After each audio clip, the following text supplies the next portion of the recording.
PM କିଷାନ ଯୋଜନାର ଯଦି ଆପଣଙ୍କର 16ତମ କିସ୍ତିଟି ଏପର୍ଯ୍ୟନ୍ତ ଆସିନାହିଁ, ତେବେ ତୁରନ୍ତ ଏହି କାମ କରନ୍ତୁ, ଯାହାଦ୍ୱାରା ଆପଣଙ୍କର ଅଟକି ଯାଇଥିବା ଟଙ୍କା ଆପଣ ପୁଣି ଥରେ ଫେରି ପାଇବେ। କ'ଣ ଆପଣ କରିବେ ଏହା ଜାଣିବା ପାଇଁ ଭିଡ଼ିଓକୁ ଶେଷ ଯାଏ ଦେଖନ୍ତୁ। ଏହା ପୂର୍ବରୁ ଭିଡ଼ିଓକୁ ଗୋଟେ ଲାଇକ୍ କରି ଚ୍ୟାନେଲକୁ ସବସ୍କ୍ରାଇବ୍ କରନ୍ତୁ।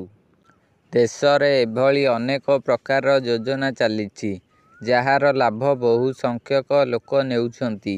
ଏହି ଯୋଜନାଗୁଡ଼ିକ ପାଇଁ ସରକାର ମଧ୍ୟ ବହୁ ଅର୍ଥ ଖର୍ଚ୍ଚ କରିଛନ୍ତି। ଏଥିରେ ରେସନ, ପେନ୍ସନ୍, ବୀମା, ରୋଜଗାର ଏବଂ ଅନେକ ଲାଭଦାୟକ ଏବଂ କଲ୍ୟାଣକାରୀ ଯୋଜନା ଅନ୍ତର୍ଭୁକ୍ତ ରହିଛି। କେବଳ ପ୍ରଧାନମନ୍ତ୍ରୀ କିଷାନ ସମ୍ମାନ ନିଧି ଯୋଜନା କୃଷକମାନଙ୍କ ପାଇଁ ଚାଲିଥିବାର ଦେଖନ୍ତୁ।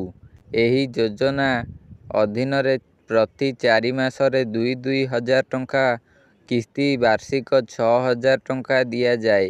ଏଥର କୃଷକମାନେ 16ତମ କିସ୍ତିର ଲାଭ ପାଇଲେ, କିନ୍ତୁ ସେଠାରେ ଅନେକ କୃଷକ ଅଛନ୍ତି ଯେଉଁମାନେ କିସ୍ତି ପାଇଲେ ନାହିଁ। ଯଦି ଆପଣ ଏପର୍ଯ୍ୟନ୍ତ 16ତମ କିସ୍ତି ଗ୍ରହଣ କରିନାହାନ୍ତି, ତେବେ ଆପଣ କିଛି କାର୍ଯ୍ୟ କରି ଏହି 16ତମ କିସ୍ତିର ଲାଭ ପାଇପାରିବେ।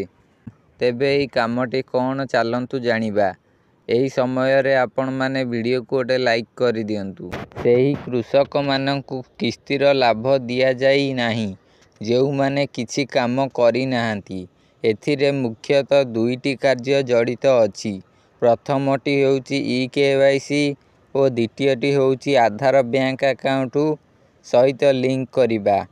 ଯଦି ତୁମେ ଏହି 2ଟି ଯାକ କରିନଥିବ, ତେବେ ଆପଣମାନେ ଏହି 16ତମ କିସ୍ତିରୁ ବଞ୍ଚିତ ହୋଇଥିବେ। ଯଦି ଆପଣ କେୱାଇସି କରିନାହାନ୍ତି, ନିୟମ ଅନୁଯାୟୀ କିସ୍ତି ଅଟକି ଯାଇପାରେ।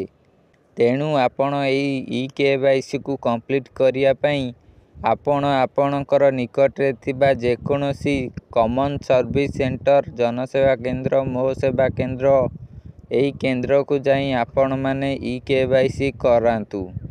ଆପଣ ବାୟୋମେଟ୍ରିକ୍ ଆଧାରିତ ଇ-କେୱାଇସି ଏଠାରେ କରିପାରିବେ। ଏହା ବ୍ୟତୀତ ଯଦି ଆପଣ ଚାହାନ୍ତି, ଆପଣଙ୍କର ପିଏମ୍ କିଷାନ ଯୋଜନାର ଅଫିସିଆଲ ୱେବସାଇଟରେ ଇ-କେୱାଇସି ମଧ୍ୟ କରିପାରିବେ। ଏଠାକୁ ଯାଆନ୍ତୁ ଏବଂ ଇ-କେୱାଇସି ବିକଳ୍ପ ଉପରେ କ୍ଲିକ୍ କରନ୍ତୁ ଏବଂ ପରବର୍ତ୍ତୀ ପ୍ରକ୍ରିୟା ସମାପ୍ତ କରନ୍ତୁ। ଆପଣଙ୍କୁ କେବଳ ନମ୍ବର ଦେବାକୁ ପଡ଼ିବ। ନମ୍ବର ଦେଲା ପରେ OTP ଦେଇଦେଲେ ଆପଣଙ୍କର ଇ-କେୱାଇସି ସକ୍ସେସଫୁଲ୍ ହୋଇଯିବ।